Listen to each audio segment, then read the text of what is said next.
Hello students, मेरा नाम है मोहम्मद शान और आप देख रहे हैं मेरा यूट्यूब चैनल जहां मैं वीडियो अपलोड करता हूं for high engineering mathematics BSc. और आप किसी भी कॉम्पिटेटिव एग्जाम की तैयारी करना चाहते हैं तो मेरा चैनल आपके लिए बहुत ही ज्यादा यहां पर हेल्पफुल रहने वाला है। तो हम बात कर रहे थे लैप्लास ट्रांसफॉर्मेशन पर और हमने इसके 2 लेक्चर्स कवर कर लिए थे। आज मेरा 3rd लेक्चर है फर्स्ट प्रॉपर्टी। इससे पहले हमने डिस्कस की थी the linearity property of Laplace transform. अब मेरे पास नया लेक्चर आ गया है the first shifting theorem of Laplace transformation. तो फर्स्ट शिफ्टिंग थ्योरम हमें क्या कहता है, हम उसको प्रूफ करके देखेंगे कि होता क्या है क्या नहीं होता इसको, और उस पर कुछ 2-4 छोटे छोटे से एग्जांपल्स करेंगे ताकि हम समझ सकेंगे फर्स्ट शिफ्टिंग थ्योरम आखिर हमें क्या कहता है। तो आइए देखते हैं what is first shifting theorem. First shifting theorem हमें क्या कहता है, ये कहता है अगर Laplace of e to the power at और ft आ जाए तो इसका जो लेप्लास ट्रांसफॉर्म हमारे पास निकल कर आता है वो आता है f of s minus a। बस ये क्या कहता है हमारा फर्स्ट शिफ्टिंग थ्योरम, इतनी सी बात कहता है। लेकिन ये बात इतनी सी है नहीं, इसको प्रूफ करके देखेंगे कि वाकई ऐसा है या नहीं। अच्छा, जब हम बात करते थे, अब यहाँ इसको प्रूफ देखते हैं, छोटा सा प्रूफ है। जब मैं बात करता था यहाँ पे लेप्लास ऑफ एफ टी की, तो मुझे बिला झिझक ये फॉर्मूला याद होता था 0 to infinity e to the power negative st and my function of t and dt। ये बात मुझे पता होती थी, ठीक है। अभी नई चीज यहाँ मल्टीप्लाई हो गई है, तो एक काम करते हैं, दोनों साइड पर मल्टीप्लाई कर देते हैं। अगर मैं आपसे बात करता हूँ the Laplace transform of e to the at, एक e टू दी at अंदर आ गया, और इसी तरीके से मैं यहाँ पर भी क्या करता हूँ, integration from 0 to infinity e to the power negative st and e to the power at और f ऑफ t को यहाँ कर देता हूँ मल्टीप्लाई। ठीक हो गया, ठीक हो गया। अब देखो e की बेस सेम है तो उसका मतलब क्या हुआ, पावर ऐड हो सकते हैं, वो भी कर देते हैं, कोई मसला नहीं। उसकी पावर ऐड करेंगे, integration from 0 to infinity e to the power, जब पावर को ऐड करूंगा तो क्या होगा, minus S T plus A T और F of T D T.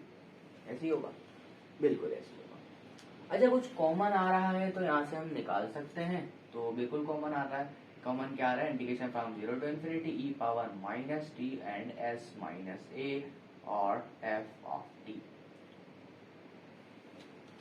अगर आपको थोड़ा सा याद हो कि मैंने पिछले लेक्चर के अंदर, जब फर्स्ट लेक्चर था उसमें आपको एक बात बताई थी, जब मैंने लेप्लास ट्रांसफॉर्म इसका ड्राइव किया था e to the power at का, तो कुछ ऐसे ही टर्म वहां बन रही थी, जैसे कि कोई भी फॉर सपोज मैं ले लेता हूँ integration from 0 to infinity e to the power negative S T. मैं इसकी डेफिनेशन बता रहा हूँ, मैंने ड्राइव कैसे किया था, एस टी था और वहां पे मैंने ए टी को मल्टीप्लाई करके और कोई भी एफ टी का फंक्शन वहां पे था जो कि 1 था, तो मैंने लिखा नहीं था, चलो ये 1 था।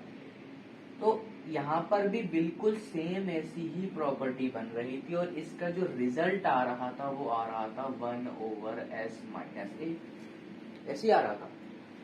तो क्यों ना एक काम करा जाए, अगर आप गौर से देखो ये जो s माइनस ए है, अगर मैं इसको सिर्फ s कर दूं तो जो लेप्लास ट्रांसफॉर्म की डेफिनेशन बन जाएगी, ऐसी होगा ना। अगर मैं इसको सिर्फ s कर दूं, अगर मैं मान लो थोड़ी देर के लिए यहाँ पे बताता हूँ कि 0 to infinity अगर e to the power minus S T कर दूं, इस s माइनस ए को सिर्फ मैं क्या कर दूं, s कर दूं और f ऑफ t कर दूं, तो ये तो मेरे पास लेप्लास की डेफिनेशन बन गई। तो यहाँ पे फर्क किसका है, सिर्फ s माइनस ए का। तो इसका मतलब क्या हुआ, इसका जो रिजल्ट आएगा, यहाँ पे मिटाते, इसका जो रिजल्ट आएगा वो कितना आएगा, लेप्लास ऑफ लेप्लास, चलो लेप्लास को नहीं लगाते हैं, थोड़ा कंफ्यूज हो जाओगे आप, तो मैं आपको बात करता हूँ, इसका जो डायरेक्ट आंसर आता है वो स्मॉल f में आता है, सिर्फ क्या बचेगा, s माइनस ए। तो ये याद रखिएगा, according to my first shifting theorem यहाँ पर किसके बराबर है? The Laplace transform of e to the power at and my function of t।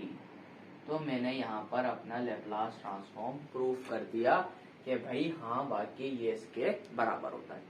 तो फर्स्ट शिफ्टिंग प्रॉपर्टी हमें ये कहती है।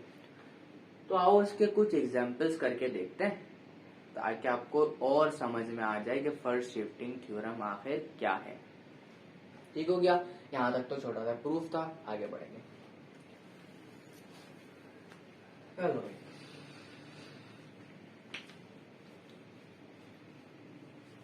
अब इस पे बेस कुछ एग्जांपल्स करते हैं दो चार ताकि आपको समझ आए। फर्स्ट एग्जांपल मैं आपके सामने यहाँ लेता हूँ। जैसे कि मुझे लैप्लास ट्रांसफॉर्म निकालना है किसका? e to the power -2t and t square -1। ये मेरे पास एक लैप्लास का फंक्शन आ जाता है। अब मुझे इसका लैप्लास कैलकुलेट करना है। कैसे करूंगा? अब गौर से देखना। Laplace transform of e to the power -2t। अब मैं अगर क्या करता हूं, इन दोनों को मल्टीप्लाई करता हूं। देखो t square minus e to the power -2t। According to my linearity property Laplace में दोनों फंक्शंस को सेपरेटली दे सकता हूं, वही काम करता हूं। तो मैंने क्या कहा? The Laplace transform of t square and e to the power -2t और आगे माई बल्कि लैप्लास को यहाँ बंद कर देते हैं और नया लैप्लास यहाँ से लगा लेते हैं e to the power -2t।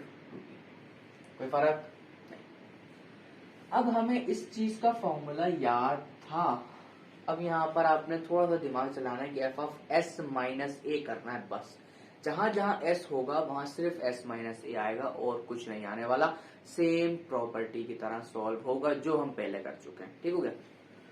तो हमें एक बात पता थी कि the Laplace transform of t to the power n किसके बराबर होता था? Gamma n+1 divided by s to the power n+1। ऐसे ही तो मैं यहाँ भी यही करता हूँ। मैंने कहा सिर्फ आपने क्या करना है, गौर से देखना, क्योंकि मैं फर्स्ट शिफ्टिंग थ्योरम का यहाँ इस्तेमाल करूंगा क्योंकि मेरे पास गौर से देखो f of t is a function of t which is t square and e to the power -2t is e to the power at। तो यहाँ पे फर्स्ट शिफ्टिंग थ्योरम का इस्तेमाल होगा।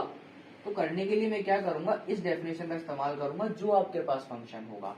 आपने e to the power at को नहीं देखना। अगर मल्टीप्लाई हो रहा है तो आप उसको मत देखो, सिर्फ आप उस फंक्शन को देखना है जहां पर आपका f ऑफ t दिया गया, उसके हिसाब से लैप्लास निकालना है। लैप्लास निकालने के बाद आपने क्या करना है? सिर्फ जहां जहां s हो वहां s माइनस ए को रिप्लेस कर देना है, खत्म हो जाएगा काम आपका। तो t square according to this formula तो मैं क्या कह सकता हूँ? लैप्लास ऑफ 2+1 गामा और s to the power n+1 यानी कि 2+1, यानी इसका फॉर्मूला तो यही आना था। ठीक हो गया? माइनस इसका लैप्लास हमें पता है 1/s+2, तो हम निकाल चुके हैं। ठीक हो गया? अच्छा, गामा 2+1 यानी कि 3 गामा 3 का मतलब 2 फैक्टोरियल। भाई गामा 3 इसका मतलब क्या हुआ? 2 फैक्टोरियल। जब 2 फैक्टोरियल हुआ तो मैं यहाँ बोलूंगा 2 factorial over s power 3 -1/s+2। यहाँ था? ठीक है? अभी मेरा आंसर नहीं आया है क्योंकि मेरे पास क्या मल्टीप्लाई हो रहा था? -2 मल्टीप्लाई हो रहा था। तो मैं क्या करूंगा? सिर्फ s माइनस ए कर दूंगा और यहाँ पर a की जो वैल्यू है वो -2 है। तो रिजल्ट यहाँ पे जो आपका फाइनलाइज रिजल्ट बनेगा वो बनेगा 2 factorial divided by s+2 whole cube -1/s+2। This is the final result of your Laplace transformation. तो हमने फर्स्ट थ्योरम का, शिफ्टिंग थ्योरम का यूज करके पहला प्रॉब्लम सॉल्व यहाँ पर कर लिया। उम्मीद करता हूँ आसान भी था और समझ में आ गया होगा। अब सेकंड प्रॉब्लम के ऊपर चलते हैं। चलो फर्स्ट प्रॉब्लम हमने करा, सेकंड की तरफ चलेंगे। भाई सेकंड प्रॉब्लम हमें कहता है Laplace of e to the power at and sine of at। Second function मेरे पास ये आ गया, सेम फंक्शन है, सिर्फ साइन आ चुका है। और हमें एक बात पता है, the Laplace of sine at किसके बराबर होता है? a/s² प्लस ए स्क्वायर, ऐसे ही होता है। तो बिल्कुल यहाँ भी आपने ऐसे ही करना है, सिर्फ आपने साइन को देखना है, इसको यहाँ नहीं देखना है, according to first shifting theorem of Laplace transformation. ठीक हो गया। अब यहाँ पे आप क्या करोगे, द लेप्लास ऑफ साइन 80 निकालोगे। अभी मैंने आपको साइड में भी निकाल के बताया क्या होता है, ए over S square positive a square. अगर आपने लेप्लास निकालने की कोशिश की और आपके पास ई पावर ए टी भी यहाँ पर आ गया, तो आपने क्या करना है, according to first shifting theorem सिर्फ एस की जगह एस माइनस ए पुट कर देना, आपका रिजल्ट बाहर आ जाएगा। तो बस देखो, ए अपनी जगह, एस माइनस ए का whole square and positive a square. This is the Laplace transform of e to the power 80 into sine 80। आसान था, छोटा सा था। अब करेंगे थर्ड प्रॉब्लम। बहुत ज्यादा आसान है अगर आप समझते हुए चलो। अगर आपने इस प्रॉपर्टी का यूज सही से करना सीख लिया तो आपको आगे चल के बहुत ज्यादा आसानियां होंगी डिफरेंशियल इक्वेशंस और तरह तरह के एप्लीकेशन को सॉल्व करने के अंदर। ठीक हो गया। चलो थर्ड प्रॉब्लम पढ़ते हैं। थर्ड प्रॉब्लम कहता है t to the power 7/2 and e to the power 5t और ये खत्म। तो वही कुछ है जो फर्स्ट प्रॉब्लम के अंदर था। देखो t के ऊपर अब फ्रैक्शनल पावर आ चुकी है। जब फ्रैक्शनल पावर आ जाती है तो भले आती रहे, हमारे को तो मसला ही नहीं होना चाहिए। देखो भाई t to the power n, और यहाँ पर हमें पता है इसका रिजल्ट आता है gamma n plus 1 over s to the power n plus 1। हम सी किसी का यूज करेंगे बस, और कुछ नहीं करना। तो भाई देखो t टू दी पावर 7/2 है। अगर मैं चाहता हूँ मुझे Laplace of t to the power 7/2 मिल जाए तो मुझे आराम से मिल जाएगा, जो कि बराबर होगा गामा 7/2 प्लस 1 डिवाइडेड बाय आगे s to the power 7/2 plus 1। ये तो मुझे पता था, पहले से ही पता था। अगर मैं इसको सॉल्व करता हूँ, क्या करता हूँ, सॉल्व करता हूँ, तो सॉल्व करने पर मेरे पास क्या होगा, मुझे एक बात पता है कि n गामा n जो है वो बराबर होता है गामा n प्लस 1 के। गामा n प्लस 1 लिखा हुआ है, तो आप इसको लिख सकते हो गामा n, गामा और n, बिल्कुल ऐसे। अच्छा, अब मैं 7/2 को ऐसे भी तो लिख सकता हूँ 5/2 प्लस 1। तो ये दोबारा इस प्रॉपर्टी लग जाएगी, ये दोबारा हो जाएगा 5/2 गामा 5/2। इसी तरह से मैं ओपन करता जाऊंगा जब तक गामा 1/2 नहीं आ जाता। गामा 1/2 की वैल्यू मुझे मालूम है, इसलिए मैं वहां जाके रुक जाऊंगा।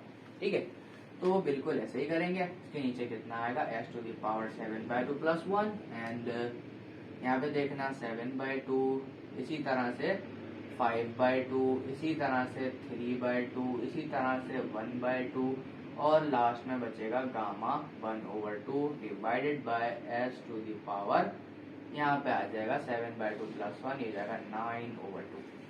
कोई फर्क नहीं, सिर्फ मैंने यहाँ पर इस प्रॉपर्टी का यूज किया। अब मैं इसको मैंने कैसे लिखा, देखो 5/2 गामा 5/2।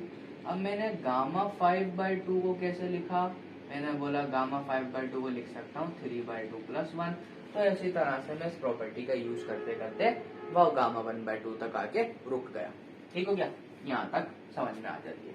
अब देखो 7 5 35 एंड 35 3 105। तो यहाँ पर जो रिजल्ट आएगा देखो 2 2 2 2 2 पावर 4 16। तो यहाँ पर रिजल्ट आएगा देखो 105 gamma 1/2 which is root pi and divided by 2 to the power 4। अब s पावर 9/2।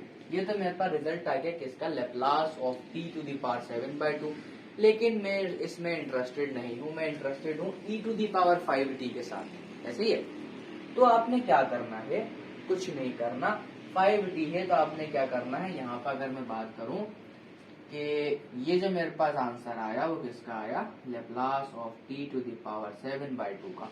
अगर मैं चाहता हूं मैं लेप्लास निकालूं, लेप्लास ट्रांसफॉर्मेशन निकालूं किसकी, t पावर 7/2 की और e to the power 5t की, तो कुछ नहीं करूंगा, इस आंसर में सिर्फ s की जगह s माइनस a पुट कर दूंगा, और which is the value of a is 5। तो बस यहाँ कुछ नहीं करना, आपका रिजल्ट बाहर आ चुका है 105 under root pi and divided by 2 to the power 4 and s की जगह पे क्या करोगे s माइनस 5 का 9/2 के साथ बन जाएगा आपका रिजल्ट खत्म। आसान था, बहुत ज्यादा आसान था। तो ये सवाल भी आपके पास खत्म हो गया। अब लास्ट प्रॉब्लम करने की कोशिश करेंगे जो कि फोर्थ प्रॉब्लम है, वो भी करके देखते हैं। चलो भाई, यहां तक तो हमने समझ लिया। अब करेंगे अगला प्रॉब्लम। अगला प्रॉब्लम हमें कहता है लेप्लास फाइंड करो e to the power -2t और इसके अंदर भी आपको फंक्शन दे दिए गए विच इज मान लो 2 टाइम्स कोसाइन 3t कर लेते हैं और नेगेटिव कर लेते हैं 5 times cosine 5 times sign 7t कर लेते हैं। चलो, मुझे इसका लेप्लास फाइंड करना है। काफी बड़ा फंक्शन लग रहा है पर टेंशन नहीं, सिर्फ सेकंड प्रॉब्लम डबल होकर आ गया है, कुछ नहीं है। According to linearity property multiply करेंगे Laplace of e to the power -2t and 2 times of cosine 3t, ऐसे ही होगा, and -5 time the Laplace transform of e to the power -2t और यहाँ पर कितना आ जाएगा साइन 7t। कुछ नहीं किया, मल्टीप्लाई करके लिख चुका हूं, बस आगे बढ़े। चलो, अब देखो 2 first according to linearity property क्या कोएफिशिएंट इज बाहर आ जाता है। अब देखो e to the power 2t, मुझे इससे को लेना देना नहीं है, मुझे पता है फर्स्ट थ्योरम में मुझे क्या करना पड़ता है, सिर्फ s की जगह s माइनस a पुट करना पड़ेगा। तो सिर्फ मैं इंटरेस्टेड हूं अभी cos 3t का लेप्लास निकालने में, तो cos 3t का लेप्लास क्या होना चाहिए, ऐसी बात है s over s square plus a square. तो बकायदा अगर मैं यहाँ निकालना चाहूं और इसके साथ निकालूं, लास्ट प्रॉब्लम में थोड़ा डायरेक्ट करने की कोशिश करेंगे। अब देखो cos का लेप्लास कितना होता है s over s square plus 3 का स्क्वायर 9, यही होगा, यहाँ तक कोई चेंजिंग नहीं। अब देखो e टू द पावर -2, यानी कि आपने क्या करना है f of s minus a, तो -2 है, फॉर्मूले का माइनस पॉजिटिव हो जाएगा, तो इसका मतलब क्या हुआ, यहाँ पर आ जाएगा s प्लस 2 और यहाँ पे भी कितना आ जाएगा s प्लस 2 का whole square positive 9। This is the Laplace transform of this function. मुश्किल था नहीं, चलो आगे बढ़ेंगे।